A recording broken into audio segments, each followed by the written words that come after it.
éleveur de bisons ici à Carrollton depuis 1972. À l'époque, parmi les pionniers.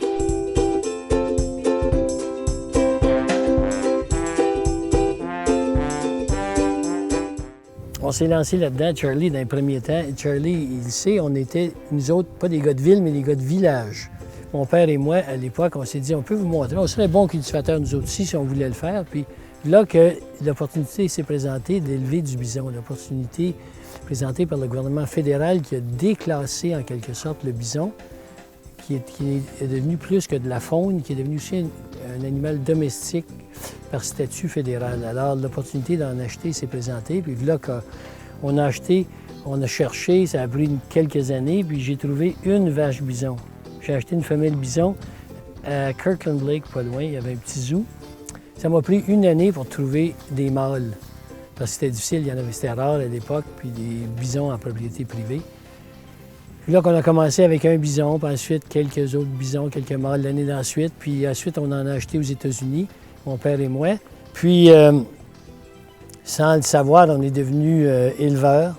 Mais dans ce qu'on voit, écoute, on les voit autour de nous autres, c'est un animal qui est dehors en année longue, n'a pas besoin d'étable, n'a pas besoin de soins vétérinaires, il veille tout seul, il n'y a pas d'insémination artificielle. C'est le paradis, c'est le gentleman farmer.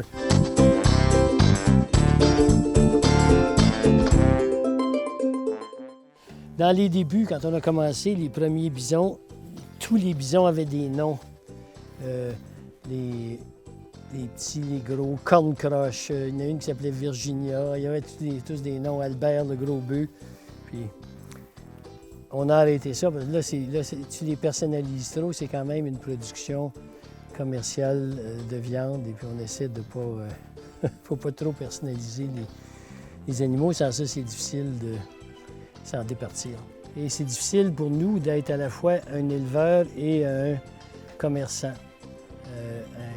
Une personne de marketing et une personne d'élevage, on dirait que c'est deux tempéraments qui ne cohabitent pas dans la même personne.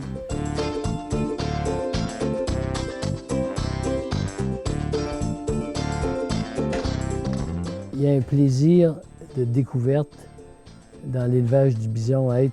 On est parmi les premiers qui font ça en Amérique et qui le découvrent et qui le développent. Et ça nous donne un sens de participer en quelque sorte un petit peu à l'histoire, puis à faire partie de quelque chose de plus grand que nous. Quand la foire Commande a commencé, les gens voulaient en faire une foire qui était à la fois ontarienne et québécoise. Et comme je suis mêlé au milieu du développement économique régional, on m'a demandé d'y participer, puis j'ai aimé le projet. À l'époque, c'était tout petit. On parlait de quelques milliers de visiteurs, puis on se disait, bien, écoute, on va servir 100, 200, 300 personnes. Mais c'était plutôt avec un esprit missionnaire. C'est au-delà de nos rêves. Ce qu'on pensait faire à l'époque, c'était de changer les valeurs, les attitudes, parce qu'à l'époque, même au Témis québécois, puis au Témiscamingue ontarien, les gens, et partout en Amérique, on ne favorisait pas le local, le régional, le produit de terroir. Mais aujourd'hui, écoute, j'avais l'impression qu'on fouettait le cheval à l'époque. Maintenant, on essaie de le retenir à notre petite façon. Nous, c'est moi et des milliers d'autres, c'est un peu, pas un combat, mais c'est comme une petite mission qu'on s'est donnée. Puis évidemment, c'est à sa propre récompense. Hein? Qu'on réussisse ou non, on saura dans 50 ans, mais on vit très bien, on vit heureux. Il y a la fameuse, avec l'alimentation saine et l'alimentation de proximité, il y a la fameuse convivialité, qui est, moi je dis une autre façon de dire, il y a le plaisir de manger entre amis. Et ça, c'est plaisant. Ça, c'est la fin des belles journées, c'est la fin des belles semaines. C'est là-dedans qu'on est inscrit. C'est pour ça qu'on travaille. On ne travaille pas pour le commerce, on travaille pour arriver à ça, je pense.